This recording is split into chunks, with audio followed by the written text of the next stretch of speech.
عوامی فلاح کا ایک بھی منصوبہ شروع نہیں کیا گیا۔ وفاقی وزیر رانا تنویر حسین نے کہا کہ پی ٹی آئی دور میں ملکی معیشت کو شدید نقصان پہنچایا گیا۔ آئین اور قانون کی بالادستی نواز شریف کا ویژن ہے۔ عوام نے انتشار اور فساد کی سیاست کو مسترد کر دیا ہے۔ وزیر اعلیٰ مریم نواز کا ستھرا پنجاب پروگرام برطانیہ میں ماڈل بن گیا۔ کاپ 30، فوربس اور بلومبرگ کے بعد بی بی سی بھی مریم نواز کے ستھرا پنجاب کا معترف۔ بی بی سی کے مطابق ستھرا پنجاب پروگرام کا ماڈل برمنگھم تک پہنچ گیا۔ تاریخ میں پہلی بار برطانوی شہر کے والنٹیئرز گروپ نے صفائی کے لیے پنجاب سے رہنمائی حاصل کر لی۔ برمنگھم میں ابلتے کوڑے دانوں کے حل میں ستھرا پنجاب ماڈل مؤثر ثابت ہوا۔ برطانیہ کے لوکل والنٹیئرز نے ستھرا پنجاب سے آن لائن مشاورت کی۔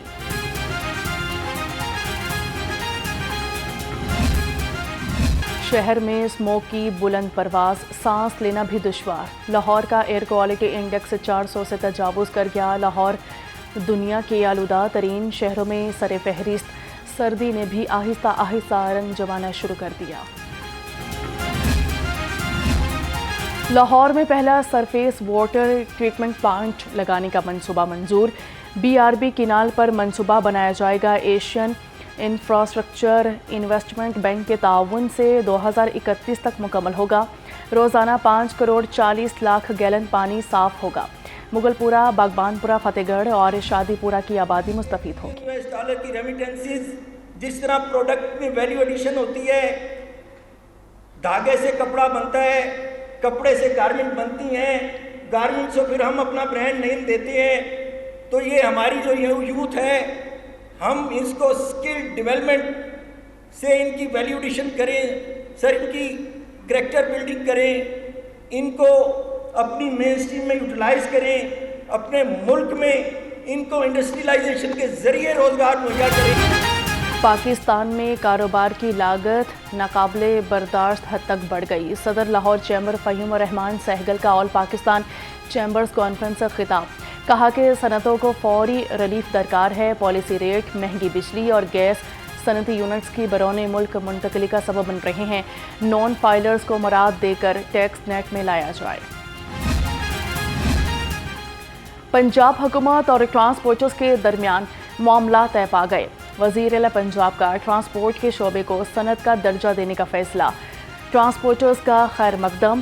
سینئر صوبائی وزیر مریم اورنگزیب کی زیر صدارت اجلاس۔ ٹرانسپورٹرز نے ہڑتال ختم کرنے کا باضابطہ اعلان کر دیا۔ ٹرانسپورٹرز اور حکومتی نمائندے آئندہ بدھ کو مشترکہ پریس کانفرنس میں حتمی تجاویز سامنے لائیں گے۔ اپنی معلومات محفوظ رکھیں، فراڈ سے بچیں، جعلی ای چالان سے ہوشیار رہیں۔ سیف سٹی کبھی بھی آپ کے بینک اکاؤنٹ کی معلومات طلب نہیں کرتا۔ ای چالان صرف ایس ایم ایس کے ذریعے اور 8070 سے بھیجا جاتا ہے۔ کسی بھی مشکوک یا جعلی پیغام کی صورت میں فوراً 15 پر اطلاع دیں یا ایف آئی اے سے رابطہ کریں۔ پنجاب سیف سٹی اتھارٹی نے شہریوں کو الرٹ جاری کر دیا۔ لاہور سمیت صوبہ بھر کے 90 سرکاری اسکولز کو اپ گریڈ کیا جائے گا۔ 23 اضلاع کے پرائمری اسکولز کو ایلیمنٹری کا درجہ دیا جائے گا۔ لاہور کے 5 اسکولز کو اپ گریڈ کیا جائے گا۔ محکمہ اسکول ایجوکیشن کی جانب سے محکمہ خزانہ کو مراسلہ ارسال۔